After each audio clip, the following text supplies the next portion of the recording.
time got on, and as I sort of got to know the way how Benny worked and Benny knew the type of things that I like to do, I made it known to Benny that I was very interested in doing character stuff and dressing up, because it's really quite amusing to see yourself go through this transformation. Every girl ideally wants to be seen on TV as being a very sexy, glamorous, beautiful girl.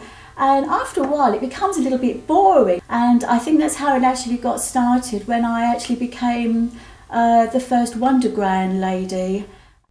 A lot of people don't realise that Benny Hill was, in fact, a highly intelligent guy. He had a wonderful stock of black and white movies, which he used to sit down and look at, and got a lot of his, I think, ideas from the original black and white movies. He loved all that sort of stuff. I used to go around to his flat, and we actually used to watch all the old movies, all the old black and white Chaplin and Laurel and Hardy films. And I think it was because Benny knew that I was sort of capable of adapting to the character parts, and that I'd actually shown a lot of interest in Laurel and Hardy, that he thought, well, what better person to offer the part to than to Sue? And I'm glad he did.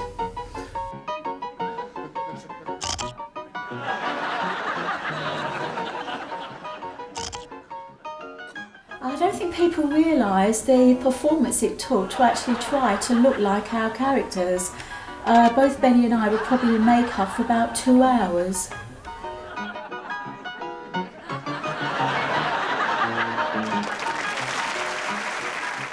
I was very lucky because he booked me to do 2 weeks of what they called insets, which was basically all day working on comedy sketches, which would then be chopped up and put in different shows over the various series.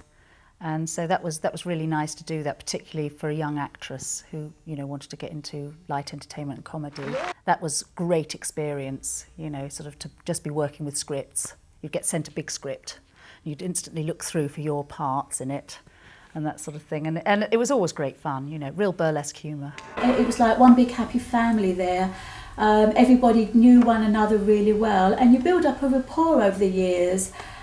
You know, even down to the people that bring in the tea, all the caterers, all the floor assistants, all the makeup and hair artists.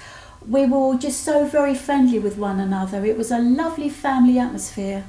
Well, they were sort of a bit, I mean, they were seasoned professionals, let's make no mistake about that. And they, you know, all of them were very, very funny people, very funny men, and I admired them tremendously. They were really terrific characters and great people, and you know, been in the business a long time, so for somebody who's young and just starting out, I mean, it's great to sort of, they were very happy to pass on any knowledge and experience that they had, which was great. He sent me this fantastic photograph of him and Leslie Nielsen sort of having a beer together in New York, I think. I think he was quite surprised how the humour had gone down so well there, actually. I think it did come as quite a shock, yes. And obviously he was just, you know, really pleased, really thrilled.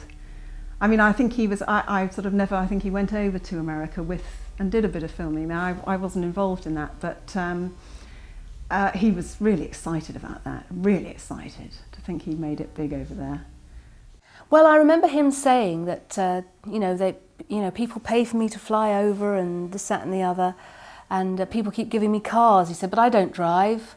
You know, he was quite, you know, amazed at it all, I think. But I did do a sketch with him where we were both playing American characters. I was playing an American girlfriend of his, and he was meeting up with me in a bar. Because, of course, Dallas and all those programmes were really big on telly then. And there was definitely more of an American feel coming onto British television. And he was very intuitive to that, and I think he probably would have, you know, he was very good with accents anyway. I mean, hilarious with accents.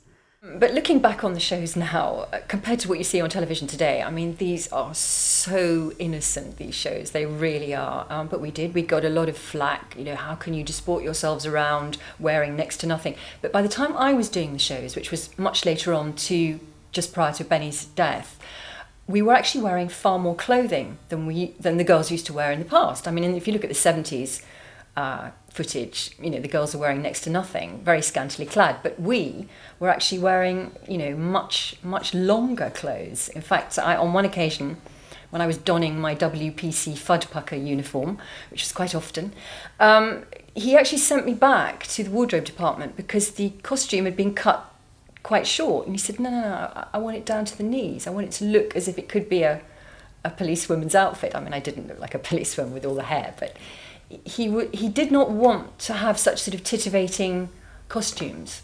It was sort of certain powers behind the scenes that wanted to encourage that, but he actually wanted more realism as the shows became more contemporary. And the kids absolutely love the shows, and I think they are very representative of today's world, and they don't see any sexism or anything nasty or rude about the shows. There never was to begin with. It's only people's interpretations. And as the years and the decade has gone by, Benny's shows are just as popular now as they were years ago. The only thing is, he doesn't have the criticism anymore. But I just think he was aware of the times. He was aware that people, it's so old-fashioned to be sort of whoring about girls rushing around in bras and pants.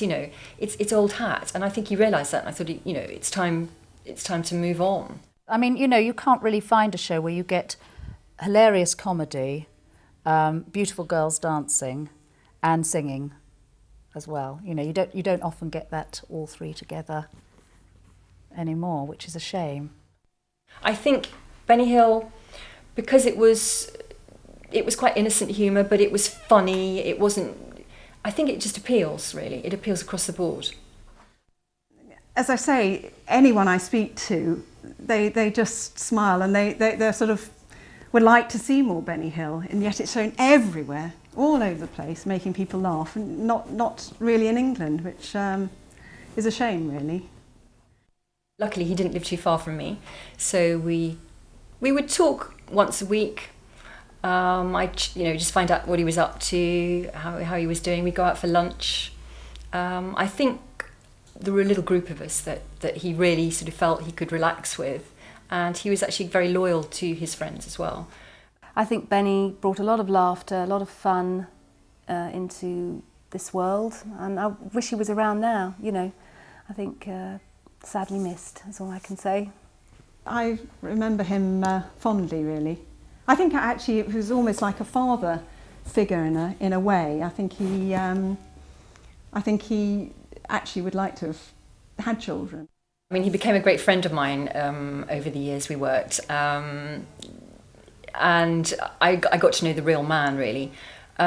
He wasn't shy. He had a great life. He did what he wanted to do. A lot of people say, oh, did he lead a sad life or whatever? Not in the least.